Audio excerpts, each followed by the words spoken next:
Assalamualaikum warahmatullahi wabarakatuh. Waalaikumsalam warahmatullahi wabarakatuh. Baiklah, alhamdulillah kita dapat bertemu kembali pada Zoom kita pada siang hari ini dengan matkul seminar pendidikan matematika. Sebelum itu saya mengucapkan terima kasih kepada Ibu dosen Vina Erita telah memberi waktu saya untuk mempresentasikan teorema saya, yaitu teorema Pigeonhole Principle atau prinsip sarang burung merpati. Baik, prinsip sarang merpati atau disebut Pigeonhole Principle pertama kali dinyatakan oleh seorang ahli matematika dari Jerman yang bernama Johann Peter Gustav Lejeune Dirichlet pada tahun 1834, sehingga prinsip ini juga dikenal dengan istilah prinsip kotak Dirichlet atau Dirichlet box principle, karena Dirichlet sering menggunakan prinsip ini dalam pekerjaannya. Prinsip Pigeonhole sebuah konsep dasar dalam matematika dan ilmu komputer, menyatakan bahwa jika lebih banyak objek dimasukkan ke dalam wadah yang lebih sedikit daripada jumlah objek, setidaknya satu wadah harus berisi lebih dari satu objek.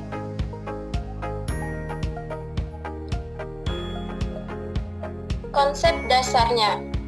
Prinsip Pigeonhole atau prinsip Dirichlet adalah sebuah teorema dalam teori bilangan yang menyatakan bahwa jika lebih banyak item yang ditempatkan ke dalam kotak daripada jumlah kotak itu sendiri, maka setidaknya satu kotak harus berisi lebih dari satu item.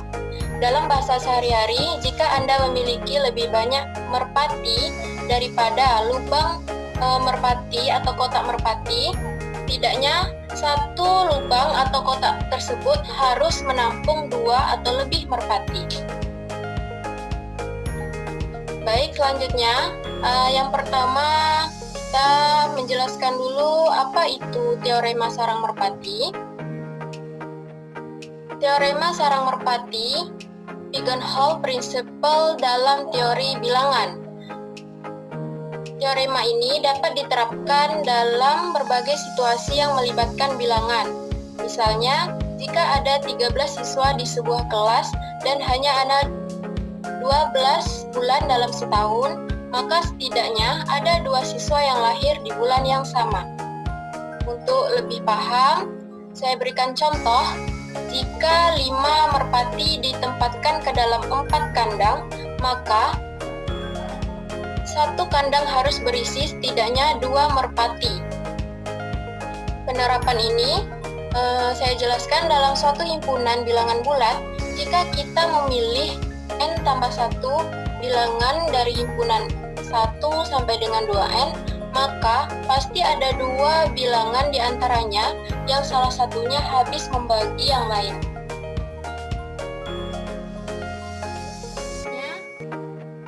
Teorema sarang merpati dalam teori graf. Yang pertama ada jabat tangan. Penjelasannya, jika ada n orang yang dapat berjabat tangan satu sama lain, prinsip Pigeonhole menunjukkan bahwa setidaknya ada 2 orang yang berjabat tangan dengan jumlah orang yang sama. Dalam hal ini, orang-orang adalah objek dan jumlah jabat tangan yang dilakukan oleh setiap orang adalah wadah atau disebut juga dengan wadahnya. Selanjutnya, graf sederhana. Pada graf sederhana atau disebut juga graf tanpa sisi ganda atau gelang.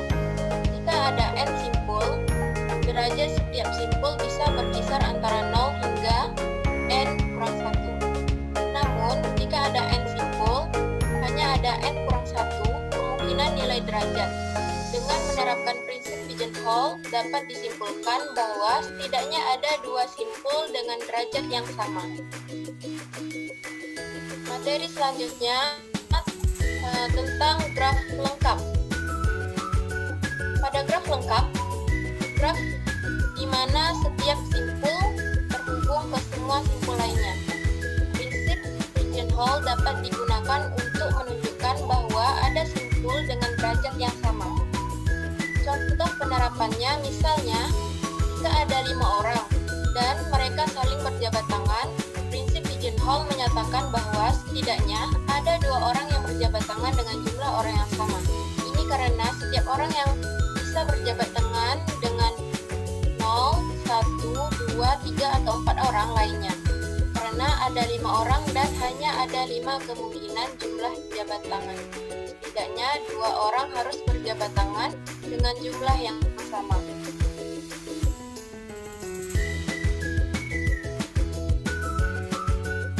Selanjutnya kita masuk pada teorema sarang merpati atau pigeonhole principle dalam kombinatorial. Yang pertama, dapat membuktikan teorema atau pernyataan tanpa perlu konstruksi langsung. Yang kedua, dapat menentukan batas atas atau bawah pada jumlah elemen dalam suatu himpunan.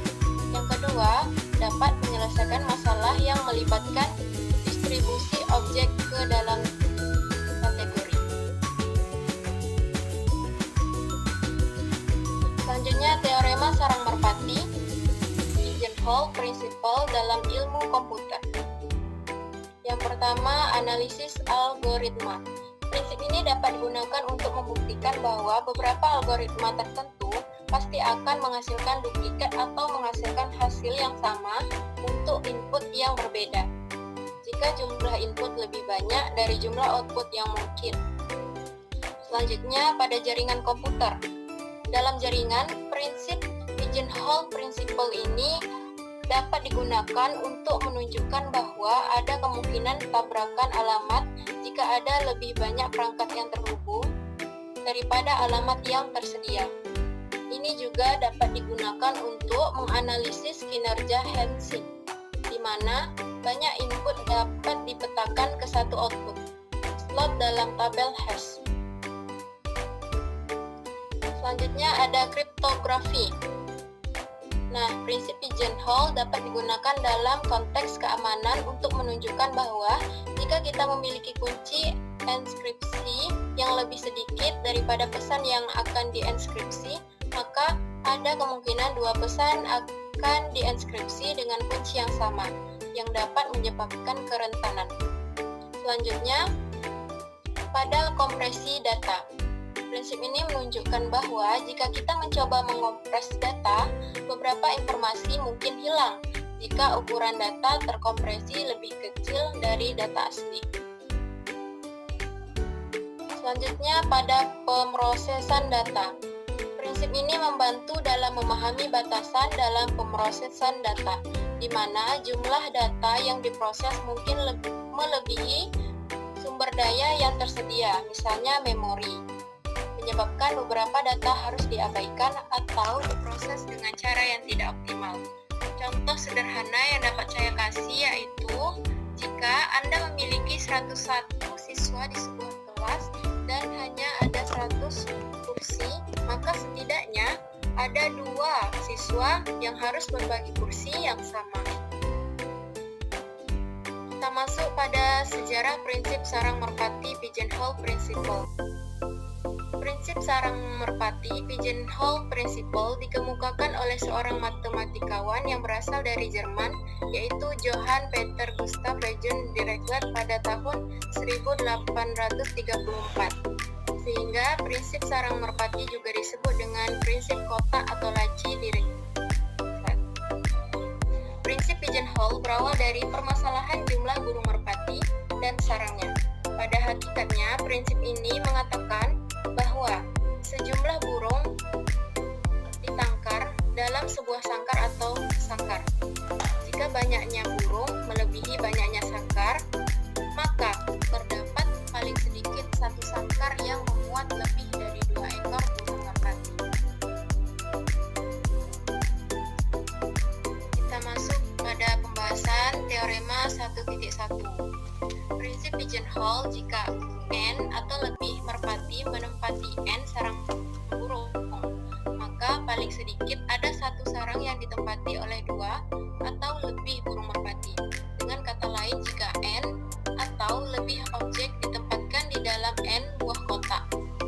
paling sedikit terdapatlah satu kotak yang berisi dua atau lebih objek. Selanjutnya, teorema 1.2. Jika n objek ditempatkan di dalam M buah kotak dan n lebih besar dari M, maka paling sedikit satu kotak berisi dua atau lebih objek. Nah, di sini contoh sederhananya yaitu jika ada 10 merpati yang kita masukkan ke dalam 9 sarang merpati, maka pasti akan ada sarang yang ditempati oleh setidaknya 2 merpati seperti di gambar tersebut. Ada satu kotak yang berisi 2 merpati.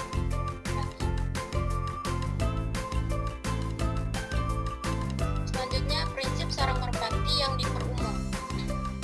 Prinsip sarang merpati dapat diperumum atau generalized sedemikian sehingga jumlah objek dapat merupakan kelipatan jumlah kotak. Misalnya, kalau terdapat 20 sarang merpati dan 41 ekor merpati, maka terdapat satu buah sarang yang berisi lebih dari 2 ekor merpati.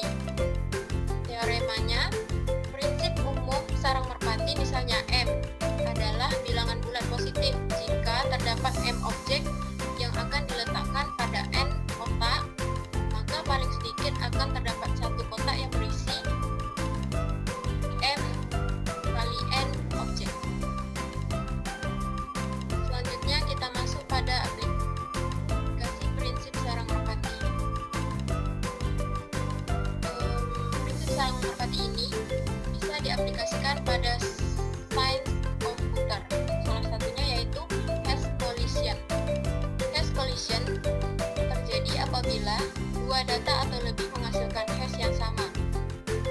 Menggunakan prinsip pigeonhole, hash collision merupakan hal yang tidak terhindarkan, terlebih jika data yang di-hash berukuran besar. Hal ini dikarenakan hash yang tersedia lebih sedikit daripada potongan data yang diproses. Anggap hash sebagai sarang burung merpati dan potongan data yang diproses sebagai burung merpati. Maka pasti ada hash yang merepresentasikan lebih dari satu potongan data. Selanjutnya, prinsip sarang merpati ini bisa diaplikasikan kepada kompresi data. Aplikasi yang kedua, kompresi data adalah proses memampatkan suatu data apapun ke dalam bentuk dengan ukuran yang lebih kecil. Dengan prinsip pigeonhole dapat dibuktikan tidak mungkin ada algoritma kompresi yang dapat selalu berhasil memampatkan data menjadi lebih kecil. Nah, yang kedua ada aplikasi pada permasalahan relasi. Di sini saya akan menjelaskan agar lebih bisa dipahami.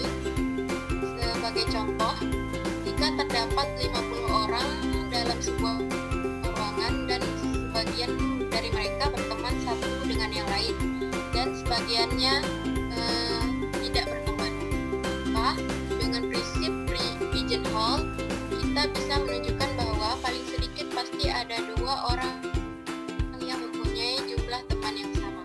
Jika kita asumsikan di awal, maka terdapat satu orang di dalam ruangan yang tidak mempunyai teman sama sekali, maka orang-orang lainnya akan memiliki jumlah teman antara 1, 2, 3, sampai dengan 48 atau tidak mempunyai teman sama sekali. Nah, untuk itu kita mempunyai 49 rumah merpati yang ditandai dengan 0, 1, 2, sampai dengan 48. Dan kita akan memasukkan 50 merpati ke dalamnya. Selanjutnya, aplikasi pada permasalahan numerikal. Jika terdapat 11 bilangan acak, misalnya 1, 2, 5, 6, 9, 11, 12, 17, 18, 20, dan 24. Pertanyaannya, apakah mungkin untuk memilih dua bilangan dari bilangan-bilangan tersebut, di mana selisih kedua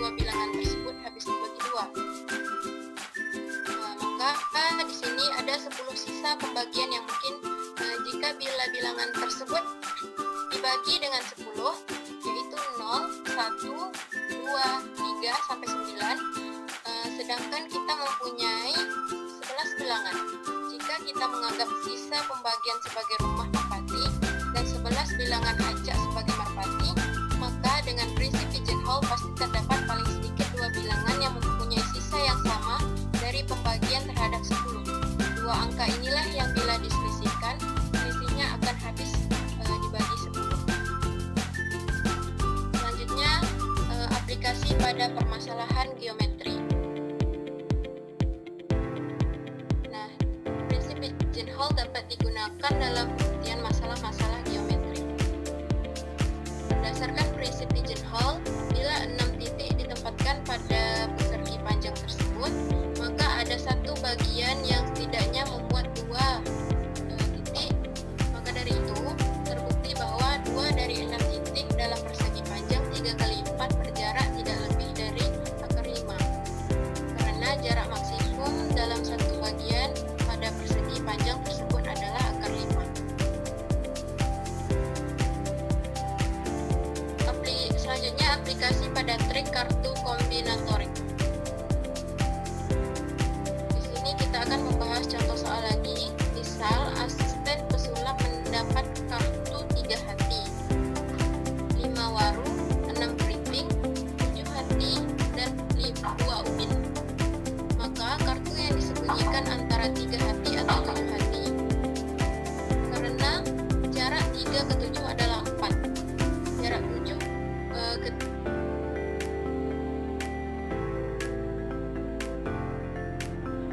adalah 10. Maka kartu yang disembunyikan ada. Selanjutnya, dari 3 kartu yaitu 5 waru, 6 keriting, 2 ubin harus dibuat suatu urutan sehingga pesulap menginterpretasikan urutan tersebut sebagai angka 4. Maka sesuai kesepakatan sebelumnya, urutan yang merepresentasikan nilai 4 adalah BCA dengan A, kartu terbesar, dan C, kartu terkecil. Sehingga urutan kartu yang diperlihatkan asisten pesulap kepada pesulap adalah 3 hati. Untuk memberitahu lambang dan nilai inisial, yaitu 5 waru, 6 keriting, dan 2 ubin. Baik, kita masuk pada contoh yang pertama.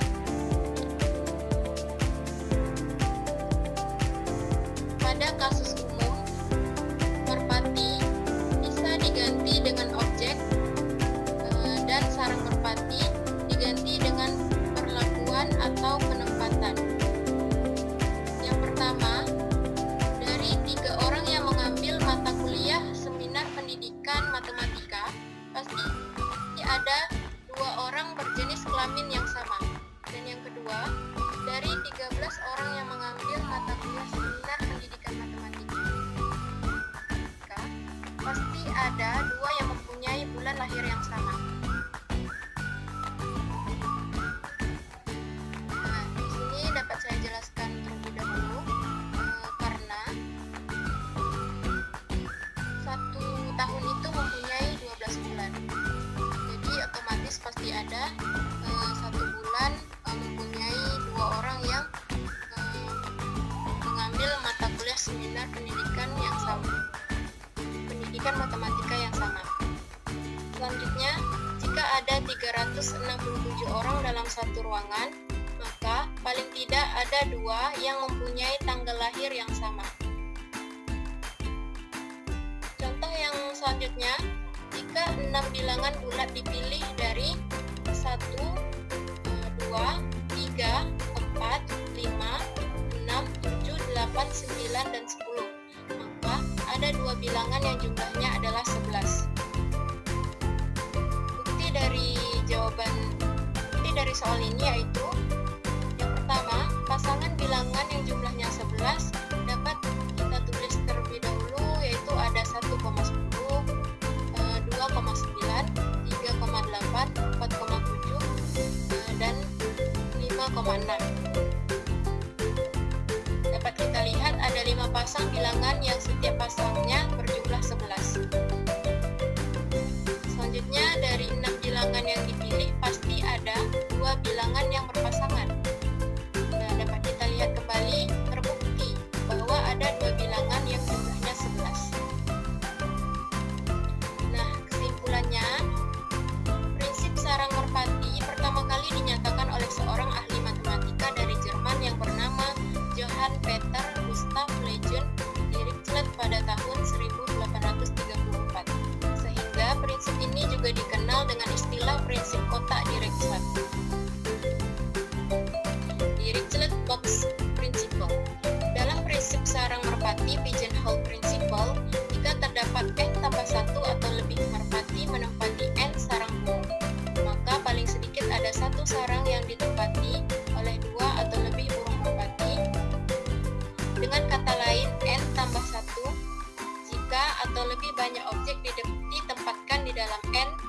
kotak.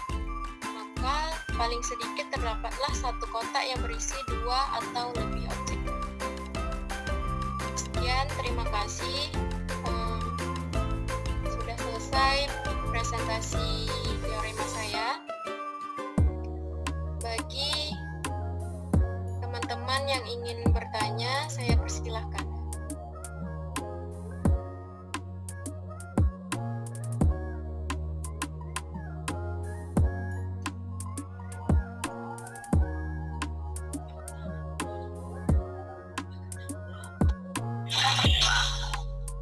Ibi nak tanya.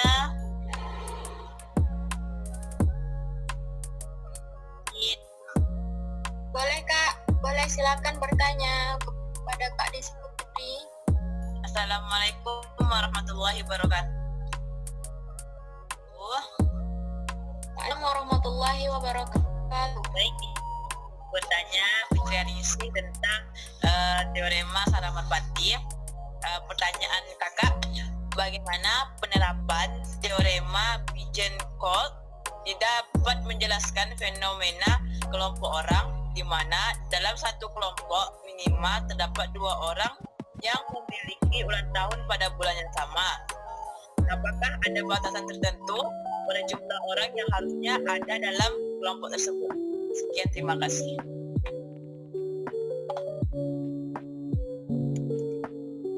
Baik, terima kasih atas pertanyaan dari Kak Putri.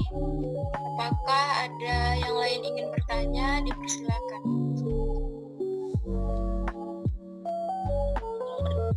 Tanya, Fit. Ya, silakan. Bukas ya, Bukas.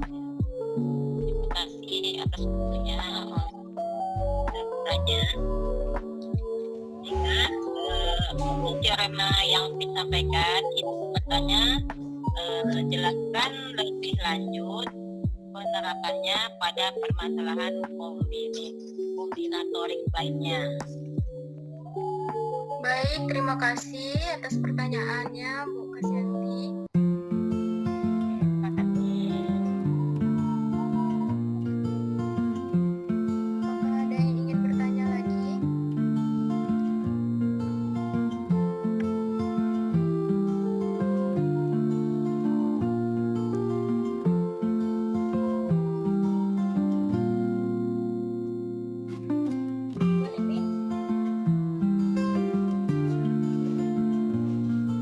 Kalau tidak ada, boleh saya. Apakah ada? Kami nanya boleh, Fit?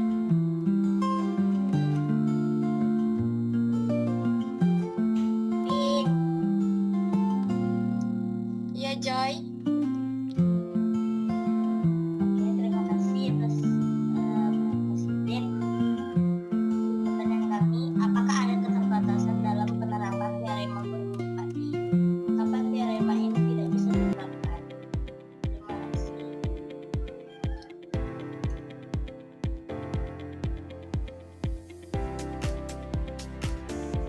Joy, pertanyaannya boleh diulang lagi? Apakah ada keterbatasan teorema? Apakah ada keterbatasan dalam penerapan teorema Bernoulli? Kapan teorema ini tidak bisa diterapkan?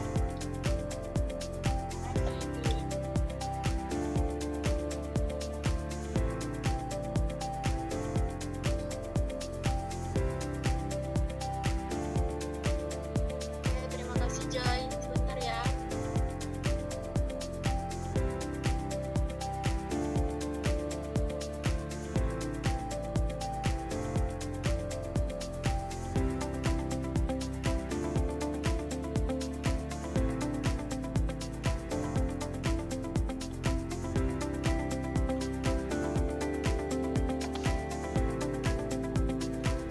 Baik, saya akan menjawab pertanyaan dari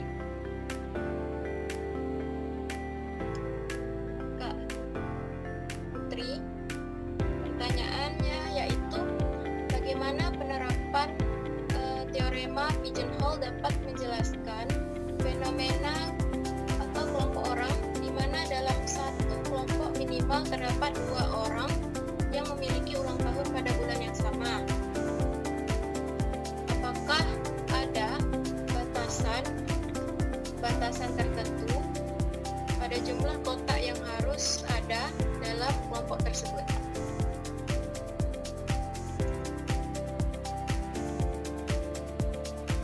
Saya akan mencoba menjawab. Teorema pigeonhole menyatakan bahwa jika ada n pigeonhole atau lubang merpati dan lebih dari n merpati, maka setidaknya satu lubang harus mengandung lebih dari satu merpati. Dalam konteks ulang tahun, kita dapat menganggap setiap bulan sebagai lubang merpati dan setiap orang sebagai merpati. Di dunia terdapat 12 bulan dalam setahun. Jika kita mengelompokkan 13 orang, maka menurut teorema pigeonhole, setidaknya 2 orang di dalam kelompok tersebut harus memiliki ulang tahun pada bulan yang sama. Ini terjadi karena dengan 13 orang dan hanya 12 bulan, satu bulan harus menampung lebih dari 1 orang. Kesimpulannya, jadi untuk menjamin bahwa setidaknya 2 orang memiliki ulang tahun yang sama, kita memerlukan minimal 13 orang dalam kelompok tersebut. Ini merupakan contoh sederhana namun kuat dari penerapan teorema pigeonhole yang menunjukkan bagaimana prinsip matematika dapat digunakan untuk menjelaskan fenomena dalam kehidupan sehari-hari. Selanjutnya saya akan menjawab pertanyaan dari Bu Kasyanti.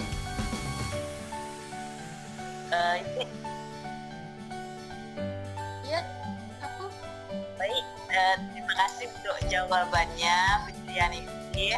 Berarti kalau kita nak menerapkan satu bulan dalam satu bulan ada 2 orang yang ulang tahun, berarti kita minimal harus punya 13 orang dalam kelompok tuh. Iya, betul. Terima kasih jawabannya Fitrian tadi. Baik, terima kasih kepada Kak Putri atas pertanyaannya. Selanjutnya saya akan menjawab pertanyaan dari Bu Kasyanti. Coba jelaskan keterhubungan antara teorema pigeonhole principle dengan kehidupan sehari-hari. Betul kan Bu, itu pertanyaannya tadi?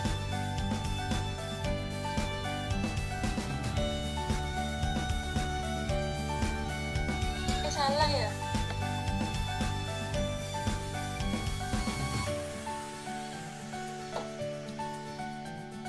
Jelaskan lebih lanjut penerapannya.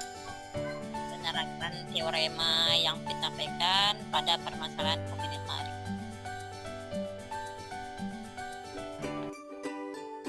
Baik, saya akan menjawab pertanyaan dari Ibu.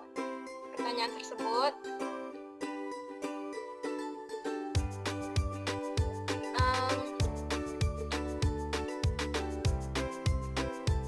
jelaskan lebih lanjut penerapan dari pigeonhole principle pada permasalahan kombinatorik lainnya.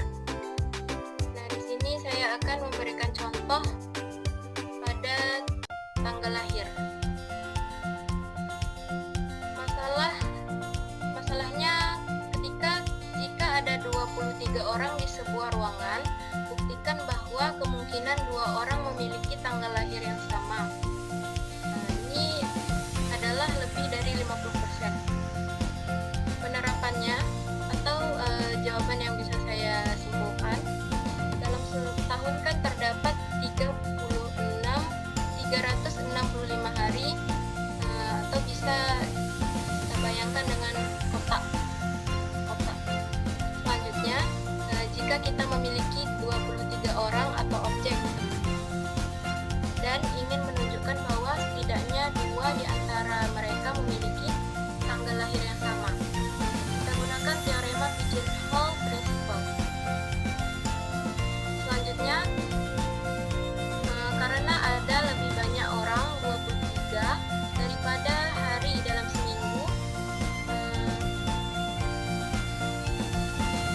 ada setidaknya 1 hari dengan lebih dari 1 orang yang lahir di hari tersebut.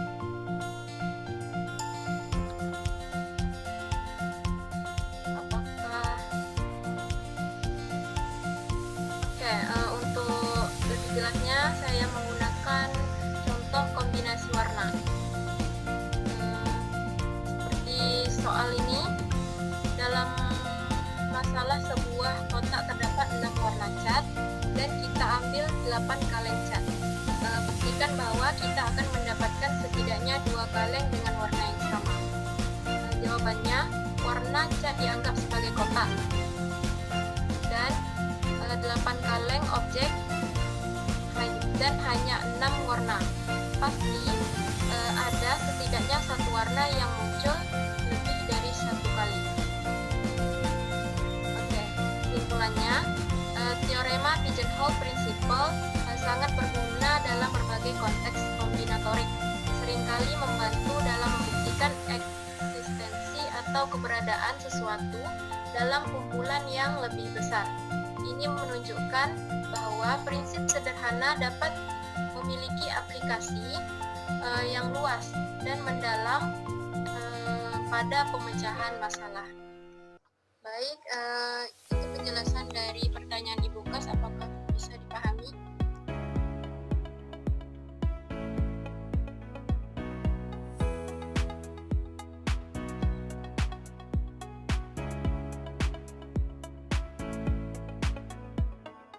Ibu Kas, apakah bisa dipahami? Ya, sudah bisa dipahami. Berarti teorema yang diberikan tadi memang bermanfaat untuk kebutuhan sehari-hari seperti perbedaan komitmen. Baik, terima kasih kembali Bu Kasyanti. Selanjutnya saya akan menjawab pertanyaan dari Joy. Jawabannya yaitu iya, betul, karena teorema burung merpati pigeonhole principle memiliki keterbatasan. Teorema ini hanya menyatakan bahwa paling sedikit satu kotak berisi 2 atau lebih objek, tetapi tidak memberitahu kotak mana yang memiliki satu dari satu objek. Selain itu, teorema ini hanya berlaku untuk situasi di mana jumlah objek lebih banyak dari jumlah kotak. Seperti itu ya, Joy. Apakah bisa dipahami? Baik, Ibu, terima kasih atas jawabannya. Baik, terima kasih dari pertanyaan Joy. Apakah masih ada yang ingin bertanya lagi? Atau kita tutup saja Zoom kita pada hari ini?